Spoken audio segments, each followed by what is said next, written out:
Na oddelku urologije Mariborskega univerzitetnega kliničnega centra spet ure. Medicinske sestre so na vodilne v kliničnem centru naslovile pismo, s katerim so opozorile na nevzdržne razmere na oddelku. Med drugim zahtevajo dodatne zaposlitve, razbremenitev osebja in ukinitev urgentne ambulante. Nobena izmed 24 se pred kamero ni hotela izpostaviti. Izvedeli pa smo, da se je situacija občutno poslabšala lanskega januarja, ko so 4 zdravniki podali odpoved. Čeprav so 3 ostali na oddelku, se razmere niso izboljšale.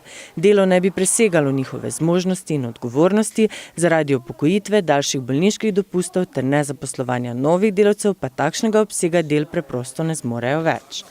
Ali so pacienti občutili njihovo stisko in zoper njih podali kakšno pritožbo, smo povprašali pri zastopniku za pacientove pravice.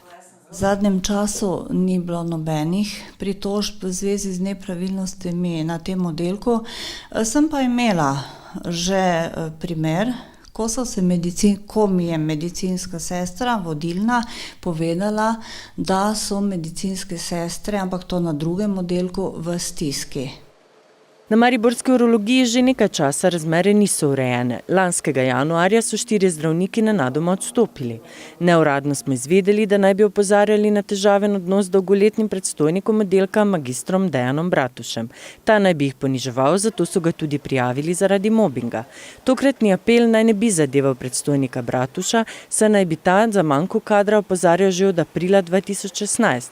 Mariborčani so nad nastalo situacijo ogorčeni in večinoma podpirajo dejanja medicinskih sester.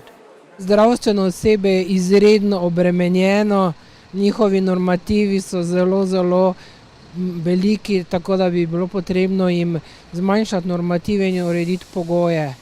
Vsekakor jim je treba prisluhniti pa ugotoviti, če so to izmišljeno ali je to dejansko stanje, pa jim pomagati. Jaz sem tudi pred kratkim bil v bolnici na neki operaciji in moram pohvaliti, da so se zelo, tako kot zdravniki, tudi sestre, zelo prizadevale in sem jih hvaležen za tako delo in tako delo moramo primerno nagraditi. Verjetno so upravičene, ne? Zakaj vedno protestirajo zdravniki, pa vsi višji uslužbenci, ne? Na sestrah, jaz imam mojo sestro, ki je tudi sestra, pa vem, koliko so sestre obremenjene, tako da jaz jim dam čisto prav. Za komentar smo povprašali tudi vodilne v UKC Maribor, pa nam niso odgovorili. Neuradno smo izvedeli, da bodo očitke sester upoštevali. V nasprotnem primeru nameravajo medicinske sestre svoje aktivnosti zaostriti.